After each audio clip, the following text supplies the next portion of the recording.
தமிழகத்தின் தலைசிறந்த காவல் நிலையங்களில் 2வது காவல் நிலையமாக தேர்வு செய்யப்பட்டு தமிழக முதல்வரின் 2வது பரிசை பெற்று கோப்பையுடன் வந்து வருகை தந்த திருப்பூர் வடக்கு காவல் நிலைய ஆய்வாளருக்கு காவலர்கள் மலர் தூவி உற்சாக வரவேற்பு கொடுத்தனர்.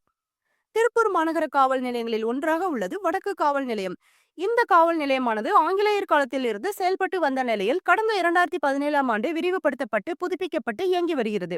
இந்த காவல் நிலையத்தின் அருகிலேயே கொடிக்காத்த குமரன் நினைவகமும் ரயில் நிலையமும் செயல்பட்டு வருகிறது. மேலும் இந்த காவல் நிலையம் அமைந்துள்ள பகுதி பொதுமக்கள் அதிகம் இருக்கும் பகுதியாகும்.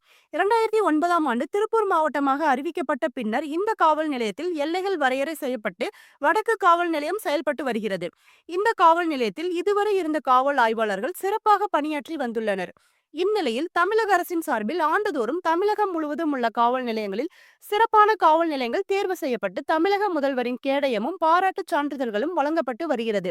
இந்நிலையில் 2023 மற்றும் 24ஆம் ஆண்டில் தமிழகத்திலேயே சட்ட ஒழுங்கு, குற்ற வழக்குகள், களவு சொத்துக்கள் மீட்பு என 95% வழக்குகளை முடித்து தமிழகத்தின் தலைசிறந்த 2வது காவல் நிலையமாக தமிழக அரசு அறிவித்தது. ஜனவரி 26ஆம் தேதி சென்னையில் நடைபெற்ற குடியரசு தின விழாவில் தமிழக முதல்வர் ஸ்டாலின் அவர்கள் வடக்கு காவல் ஆய்வாளர் பிரேமா அவர்களுக்கு 2வது பரிசு கோப்பையை வழங்கி சிறப்பித்தார். 2வது பரிசுக்கான கோப்பையை பெற்று திருப்பூருக்கு வருகை தந்த வடக்கு காவலர் ஆய்வாளருக்கு சக காவலர்கள் மலர் தூவி உற்சாக வரவேற்பு கொடுத்தனர்.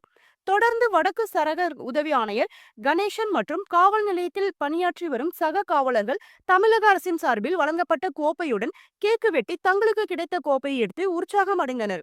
மேலும் இந்த வடக்கு காவல் நிலையம் கடந்த 2023ஆம் ஆண்டு முதல் பரிசையும் 2024ஆம் ஆண்டு 2ஆம் பரிசையும் பெற்றது என்பது குறிப்பிடத்தக்கது.